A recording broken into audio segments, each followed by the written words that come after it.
The years 1954 and 1955 were pivotal in the history of Vietnam and the United States' involvement in Southeast Asia. These years marked the end of French colonial rule in Indochina and set the stage for the escalation of American engagement that would eventually lead to the Vietnam War. The period was characterized by the Geneva Accords, the division of Vietnam into North and South, and the early efforts by the United States to support the nascent government of South Vietnam. The French defeat at the Battle of Dien Bien Phu in May 1954 was a turning point in the First Indochina War.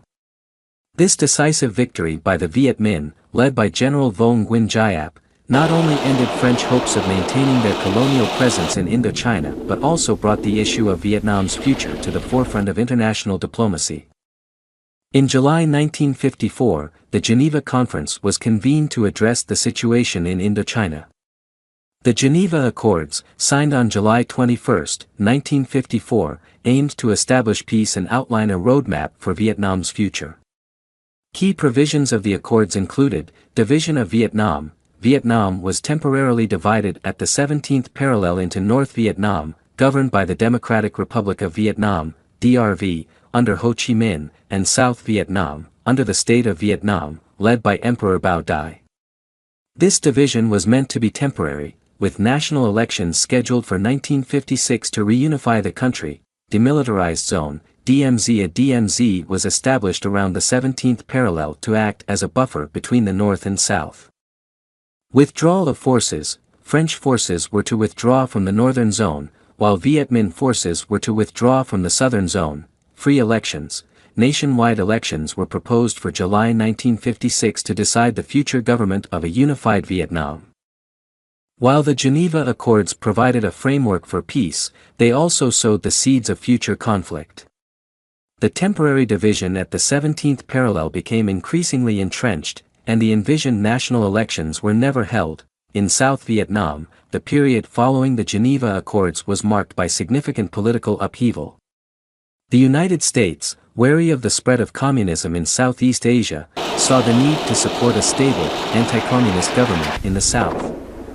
They found a potential leader in Ngo Dinh Diem, a staunch anti-communist nationalist with a reputation for integrity and a vision for an independent Vietnam free from colonial influence. In June 1954, just before the signing of the Geneva Accords, Diem was appointed Prime Minister of the State of Vietnam by Emperor Bao Dai.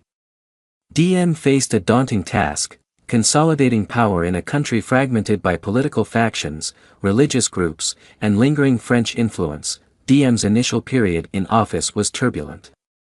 His government struggled to assert control over various political and religious groups, including the Hoa Hao and Chow Dai sects, and the Binh Xuyen crime syndicate. The latter controlled significant parts of Saigon and its police force, posing a direct challenge to Diem's authority. Recognizing the strategic importance of Vietnam in the context of Cold War geopolitics, the United States began to increase its support for Diem's government. This support came in the form of economic aid, military assistance, and political backing. The U.S. viewed Diem as a bulwark against communist expansion in Asia, particularly in the wake of the communist victory in China in 1949 and the Korean War. In 1954, the U.S. established the Military Assistance Advisory Group, MAAG, in Vietnam to oversee the provision of American military aid. This aid included training for the South Vietnamese military, ARVN, and the provision of military equipment. The goal was to build a capable military force that could defend South Vietnam against both internal and external threats. Diem's efforts to consolidate power culminated in a series of bold moves in 1955. He launched a military campaign against the Binh Xuyen and other rival groups, effectively neutralizing them as political threats. In April 1955, the Battle of Saigon saw Diem's forces, with covert American support, defeat the Binh Xuyen and take control of the city. Following this victory, Diem turned his attention to the political landscape. In a referendum held in October 1955, he deposed Emperor Bao Dai and proclaimed the establishment of the Republic of Vietnam, with himself as president. The referendum, however, was marred by accusations of fraud and manipulation, with Diem reportedly winning with an implausibly high percentage of the vote. with the declaration of the Republic of Vietnam on October 26, 1955, Diem set about building a new state. His government adopted a strongly anti-communist stance and sought to align South Vietnam closely with the United States and other Western powers. Diem pursued policies aimed at modernizing the South Vietnamese economy and strengthening its military capabilities. However, Diem's leadership style soon drew criticism.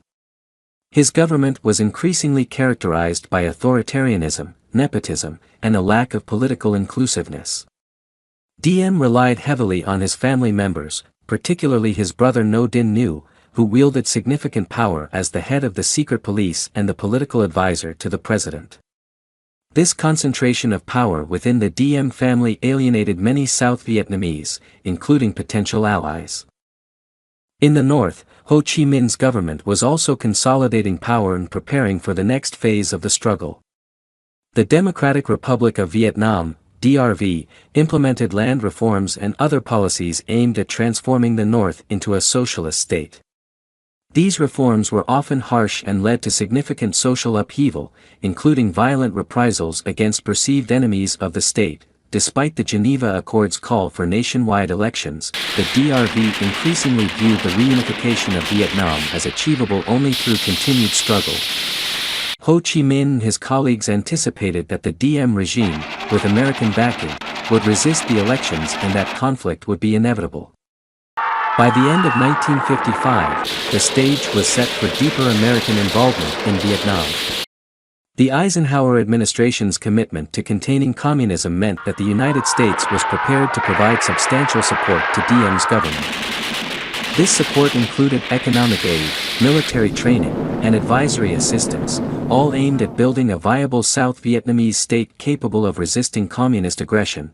The period from 1954 to 1955 laid the groundwork for the more extensive American engagement that would follow. While the United States sought to stabilize South Vietnam and prevent the spread of communism, the complexities and challenges of the situation were already becoming apparent.